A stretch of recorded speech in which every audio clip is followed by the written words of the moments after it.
Hello student and welcome बेटा। तो बेटा हम आपका साइंस का विज्ञान का पहला जो चैप्टर था वो था आपका रासायनिक अभिक्रिया एवं समीकरण। ठीक है, हम इसको पढ़ रहे थे, इसको समझने की कोशिश कर रहे थे और इसमें हमने काफ़ी सारी चीज़ें पढ़ ली थी और लास्ट की कुछ क्लासों से हम ये पढ़ रहे थे कि रासायनिक अभिक्रियाओं के प्रकार क्या क्या हो सकते हैं। ठीक है, उसमें अपने विस्थापन, द्विविस्थापन, ठीक है, और आपका वियोजन, संयोजन, उसमें क्षेपी, उसमें शोषी, ऐसे काफ़ी सारी अभिक्रियाएं थी जो हमने देखी थी। ठीक है, अच्छा, और उससे पहले हमने आपको रासायनिक समीकरण को संतुलित करना बताया था। ठीक है, आज के जो चैप्टर है, आज का जो हमारा टॉपिक है वो टॉपिक बस छोटे छोटे टॉपिक है और मैंने यहाँ पे कुछ लिख लिया है वो, उसमें आपका ये जो भी आप नाम देख रहे हो वो है उपचयन, अपचयन। ठीक है, ये भी अभिक्रियाओं के प्रकार है, इनमें से जो 3 मैं बता रहा हूँ ये अभिक्रियाओं के प्रकार है।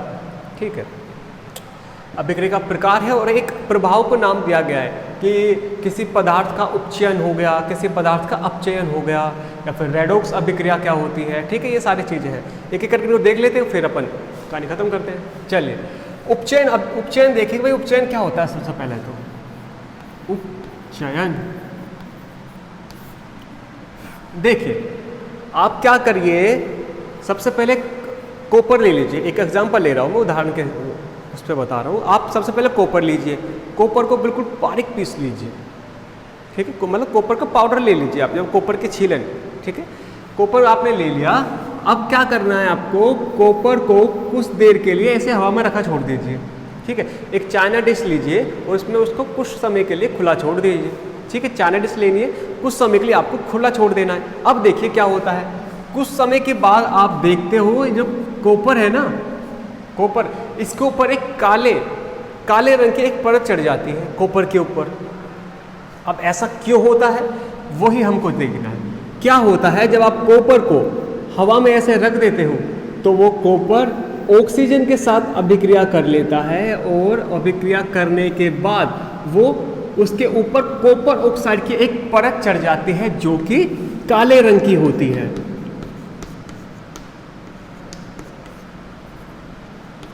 ठीक है, कॉपर क्या करता है, कॉपर ऑक्सीजन के साथ अभिक्रिया की और अभिक्रिया करने के बाद कॉपर ऑक्साइड की उसके ऊपर एक परत चढ़ जाती है। ठीक है, इसी की वजह से कॉपर ऑक्साइड का रंग आपको काला दिखाई देता है। ठीक है, अच्छा, इसको बैलेंस संतुलित करें क्या, ये लो जी, संतुलित हो गई। ठीक है, अच्छा, एक और उदाहरण देखिए, हम इसी के बारे में पढ़ रहे हैं, फिर मैं इसको सारे को एक साथ करके बताऊंगा। देखिए, मान लीजिए आपने जिंक को ले लिया, जिंक। ठीक है, जिंक ने क्या किया, जिंक की अभिक्रिया आपने कार्बन, या फिर आप लिख लीजिए, हाँ ठीक है, जिंक की कार्बन,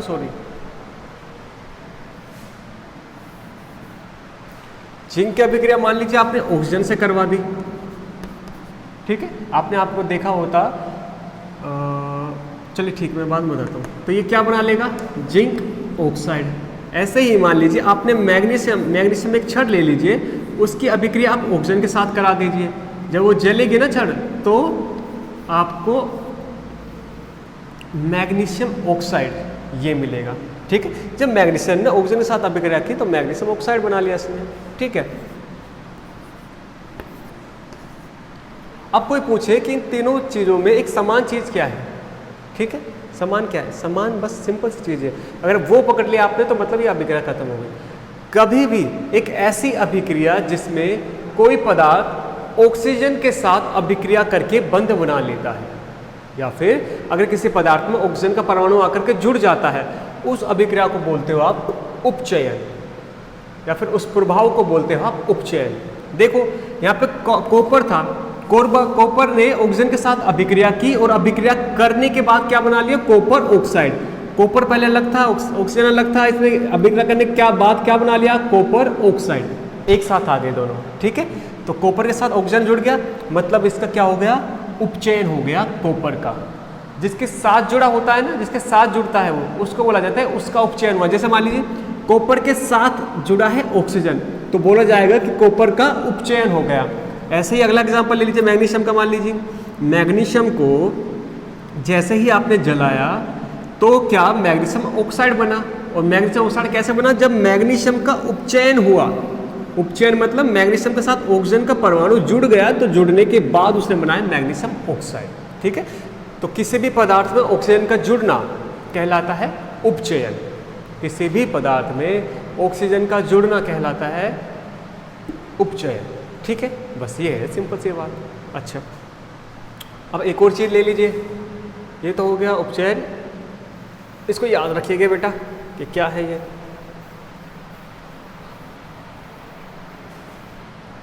अगला है आपका अपचयन।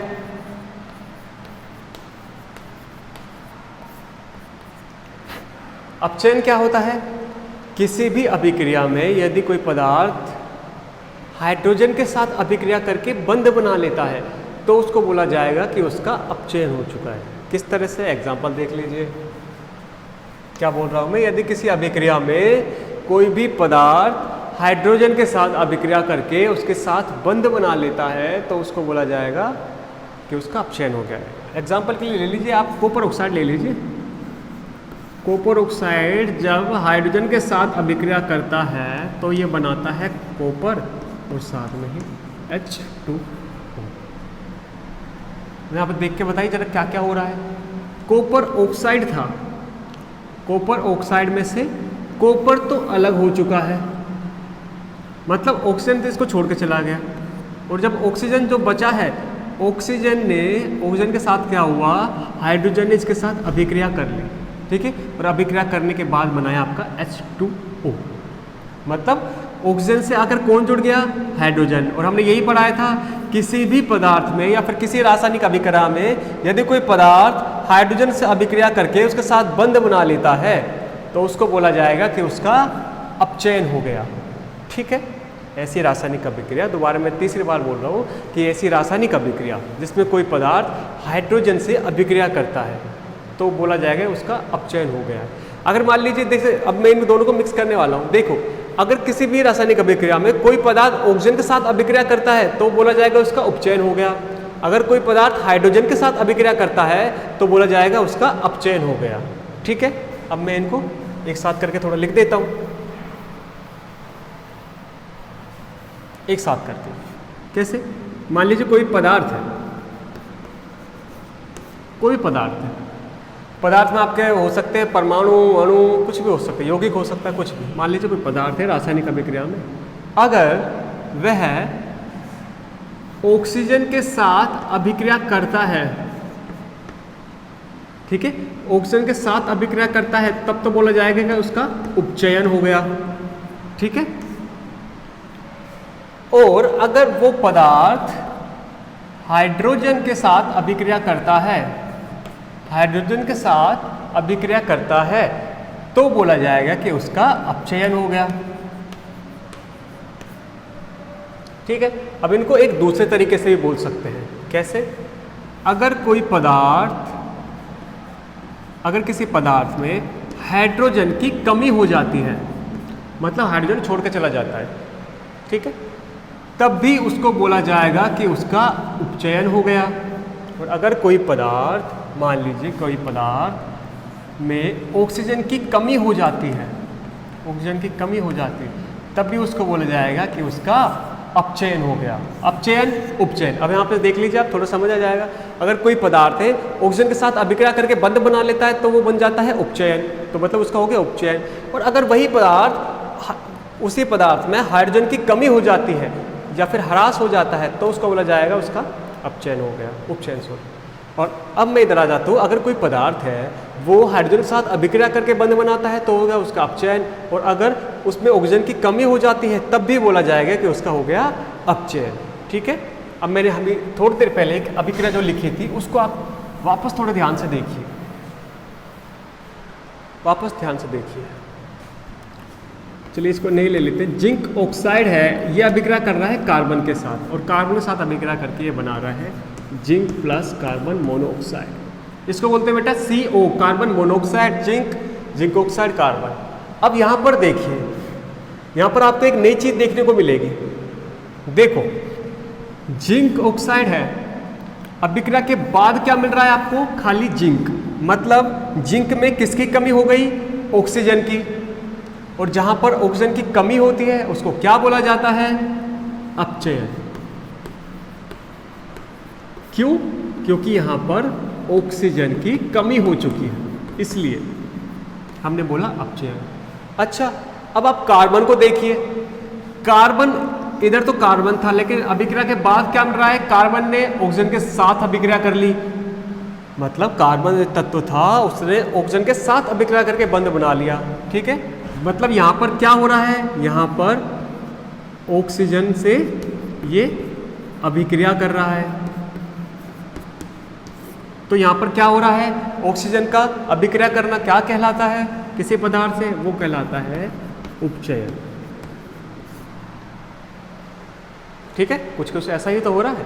और मान लीजिए आप एक और ले लेते हैं, जैसे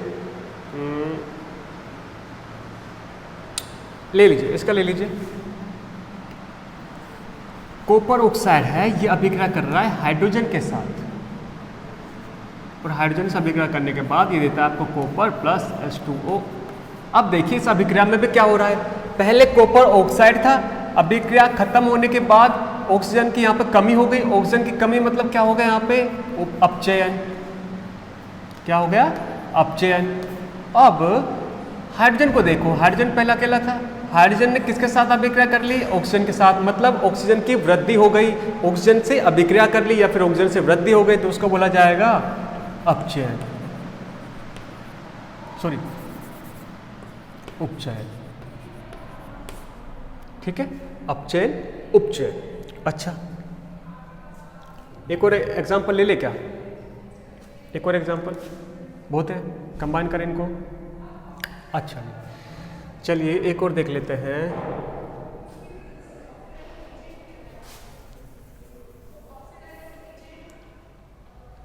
कहाँ लिखे,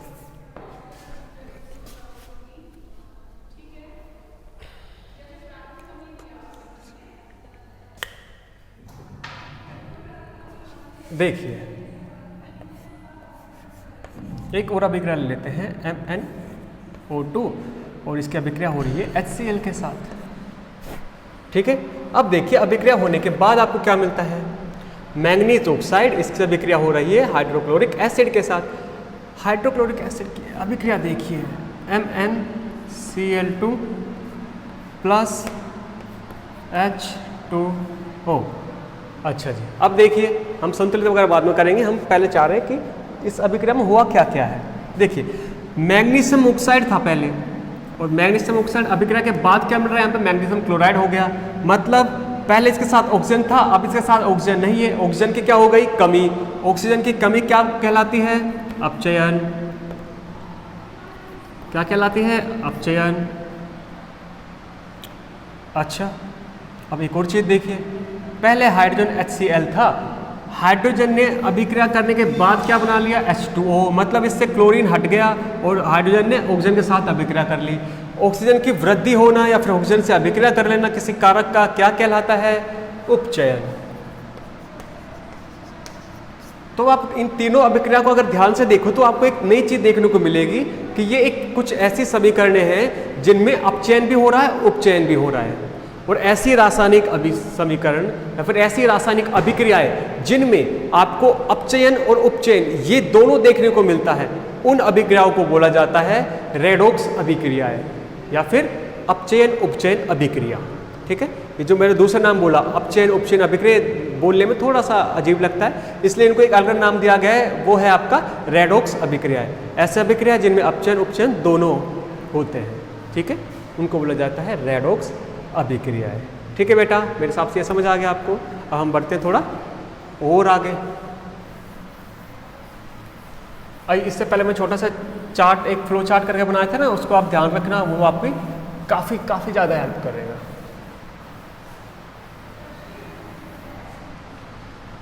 हमारे क्या होगा, ये हो गया, ये हो गया, ये हो गया। संक्षारण, अब बस यहाँ से आपको छोटी छोटी चीज़ देखनी है। देखिए संक्षारण क्या होता है, आपने मान लीजिए कोई भी लोहे की एक वस्तु लाए या फिर कोई भी धातु की एक वस्तु लाए, क्या होता है कुछ समय के लिए अब अगर आप उसको हवा में छोड़ दें तो हवा में क्या उपस्थित होती है, नमी होती है और काफ़ी सारी गैसेज होती है। ठीक है, तो जो नमी होती है वो नमी जब इस धातु के संपर्क में आती है तो उसकी जो गुणवत्ता होती है उसमें कुछ कमी कर देती है। जैसे कि आयरन, लोहा को अगर आप ऐसे छोड़ दो तो लोहे की ना ऊपर एक लाल सी परत छा जाती है, जिससे क्या धीरे धीरे लोहा खत्म होने लग जाता है।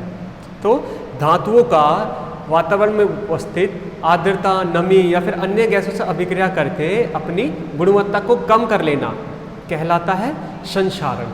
संक्षारण को एक दूसरा नाम भी बोला जाता है, उसको बोला जाता है जंग लगना। ठीक है, धातुओं का वायुमंडल में उपस्थित आर्द्रता, नमी या फिर अन्य गैसों से अभिक्रिया करके अपनी गुणवत्ता को कम कर लेना संक्षारण कहलाता है। ठीक है, मतलब जंग लगना। आयरन में, लोहे में बहुत जंग लगता है, एल्यूमिनियम में भी लगता है, थोड़ा उसमें वाइट कलर का, सफ़ेद कलर का रहता है। ठीक है, अच्छा, एल्यूमिनियम या फिर लोहे में जैसे जंग लगेगा तो उसके ऊपर फेरिक ऑक्साइड, इसकी एक परत छा जाती है। यही परत होती है जो लाल कलर की आपको दिखाई देती है। ठीक है, अच्छा, एक और चीज़ देखिए, ये तो हो गया जंग लगना। और जंग लगने की वजह से बेटा काफ़ी ज़्यादा दिक्कत होती है। जो आपके पुल वगैरह, जो ब्रिज बनते हैं ना, पुल वगैरह जो भी आप देखते हो, ठीक है, अगर उनमें से लोहे के बने हैं वो, तो उनको लगातार मेंटेनेंस की ज़रूरत होती है, मतलब उनको रख रखाव की ज़रूरत होती है कि उनका आप कलर करो। ठीक है, या फिर जहाँ से टूट फूट हो रही है वहाँ पे कुछ नया जो इक्विपमेंट है वो लगाओ। ठीक है, उनको काफ़ी रख रखाव की ज़रूरत होती है। किसके वजह से? खाली संक्षारण की वजह से। इससे बचने के लिए आप क्या करते हो, उसके ऊपर ना कलर कर देते हो। जो भी आपका वो होता है ना, लोहे की या फिर धातु की वस्तुएं होती है, उनके ऊपर आप कलर कर देते हो। कलर करने से क्या, आपका धातु, जैसे मान लीजिए ये आपका धातु है, इसके ऊपर आपने कलर कर दिया, तो कलर करने से क्या होगा, वायुमंडल में जो भी नमी है ना, अब ये धातु के संपर्क में नहीं आएगी। क्यों? क्योंकि बीच में जो रंग आपने कलर किया उसकी एक परत आ चुकी है। ठीक है, अच्छा, तो ये तो होता है बेटा आपका संक्षारण। अब आता है लास्ट में आपका विकृत गंधिता, जो कि आपका लास्ट टॉपिक है इस चैप्टर का। विकृत गंधिता क्या होती है? क्या होता है, जो भी आपकी खाने की वस्तुएं होती है, ठीक है, अचार वगैरह या फिर दूध होता है आपका, रोटियां, सब्जियां जो भी होती है, अगर आप कुछ समय के लिए उनको, या फिर मान लीजिए 6-7 घंटे के लिए अगर आप बाहर खुले में रख दो हवा में, तो वो क्या, उनमें से ना कुछ स्मेल आने लग जाती है, कुछ खट्टी, उनका स्वाद जो चेंज हो जाता है, स्वाद बदल जाता है, कुछ खट्टी खट्टी लगने लग जाती है वो। ठीक है, या फिर उनमें से ऐसे बुलबुले, बबल्स जो होते हैं, बुलबुले वो निकलने लग जाते हैं। ठीक है, और मतलब पूरी तरह से वो सड़ जाते हैं कोई तो। ठीक है, तो ये जो चीज़ें हो रही है, जो खाने की जो वस्तुएं हैं, इनमें इस तरह की जो वो हो रही है, कंडीशन हो रही है। कंडीशन मतलब कि उनमें अलग अलग तरह की चीज़ें हो रही है। जैसे कि कोई मान लीजिए उसका स्वाद खट्टा हो गया है, किसी में से बुलबुले निकलने लग रहे हैं, किसी में से कोई गैस निकलने लग रही है, किसी का पूरा कलर, रंग, ये सब चेंज हो चुका है। ठीक है, तो ये सारी चीज़ें कहलाती हैं या फिर आती है विकृत गंधिता के अंदर। ये क्या, ये किस लिए होता है? जब खाने की वस्तुओं का उपचयन होता है, खाने की वस्तु जब वायुमंडल में उपस्थित ऑक्सीजन के साथ अभिक्रिया कर लेती है, तो अभिक्रिया करने के बाद वो अपनी गुणवत्ता को कम कर लेती है, और तभी आपको नई नई जो स्मेल है, खट्टी स्मेल, खराब स्मेल जैसे भी वो आने लगती है। इसी को बोला गया है विकृत गंधिता। इससे बचने के लिए आप क्या करते हैं, जैसे कि कई बार आपने देखा होगा अचार वगैरह जो भी आते हैं, अचार में आपका सिरका या फिर विनेगर जिसको आप बोलते हैं वो डाला जाता है। सिरका जो होता है उसमें आपका एसिटिक एसिड होता है। एसिटिक एसिड क्या होता है? वो सिरका में आपका एसिटिक एसिड होता है, जो कि क्या कर देता है, जो कि जो ऑक्सीकरण या फिर आपका उपचयन हो रहा होता है उसको कम कर देता है। ठीक है, अच्छा, मैं एक और चीज़ बताना चाहता हूँ, अभी एकदम से याद आया है। अपचयन का एक दूसरा नाम ऑक्सीकरण भी है। ठीक है, अपचयन का दूसरा नाम आप एक ऑक्सीकरण भी है। ठीक है, अच्छा, तो हम बात कर रहे थे एसिटिक एसिड यानी कि सिरका की। ठीक है, सिरके को कोई अचार वगैरह जो डालते हैं उसमें डाल दिया जाता है, जिससे कि उसका अपचयन या उपचयन जो हो रहा है वो कम हो जाता है। मतलब जो वायुमंडल में उपस्थित ऑक्सीजन है उससे जो अभिक्रिया कर रहा रहेगा वो धीरे धीरे कम हो जाता है, उसकी जो स्पीड होती है, गति, वो कम हो जाती है। और यही कारण है कि आपको जो पैकेट वगैरह लाते हैं ना, कुरकुरे वगैरह खाते हो आप, चिप्स वगैरह जो भी खाते हो आप, ठीक है, उनमें आप देखते हो कि काफ़ी सारी गैस भरी रहती है। वो गैस असल में नाइट्रोजन गैस होती है। और ऐसा क्यों किया जाता है कि खाने के पैकेट में खाना कम और नाइट्रोजन गैस ज़्यादा भर दी जाती है? एक इसका अच्छा सा रीज़न ये है कि जब वो उसमें नाइट्रोजन गैस, और नाइट्रोजन गैस एक अक्रियशील गैसें है, बहुत ही कम क्रिया करती है किसी दूसरे के तत्व के साथ। ठीक है, तो नाइट्रोजन गैस जब उसमें डाला जाता है तो उसका उपचयन जो हो रहा होता है, उपचयन की जो गति होती है वो काफ़ी कम हो जाती है। और जितना कम उपचयन होगा आपकी खाने वाली चीज़ें उतनी लंबी देर तक चलेगी। ये तो है इसका पहला रीज़न। दूसरा है कि खाना तो उसमें आता ही नहीं। जैसे लेस का पैकेट आता है, उसमें 2-4 लेस के वो रहेंगे, चिप्स वगैरह, बाकी हवा ही हवा। जो हवा हालांकि नाइट्रोजन होती है, लेकिन थोड़ा बहुत तो जानना चाहिए ना खाने का। चलिए, जो भी है, लेकिन आपको रीजन पता लग गया क्यों कि ताकि उसका उपचयन ना हो सके। उपचयन मतलब वो आपका जो खाना है वो वायुमंडल में उपस्थित ऑक्सीजन के साथ अभिक्रिया बिल्कुल नहीं कर सके, और अगर कर भी रहा है तो धीरे धीरे करके करें। ठीक है, तो ये है सारे रीजन आपके इस टॉपिक के। आज हमने सारे टॉपिक पढ़ लिए, उपचयन, अपचयन, रेडॉक्स, संक्षारण, विकृत गंधिता। यहीं पर आपका चैप्टर खत्म हो रहा है। अगर किसी स्टूडेंट को दिक्कत है तो बिल्कुल आप बता सकते हो, और नहीं है तो अपन आगे बढ़ेंगे। ठीक है, तो ठीक है स्टूडेंट, तब तक लिए मजे करिए। ठीक है, थैंक यू बेटा।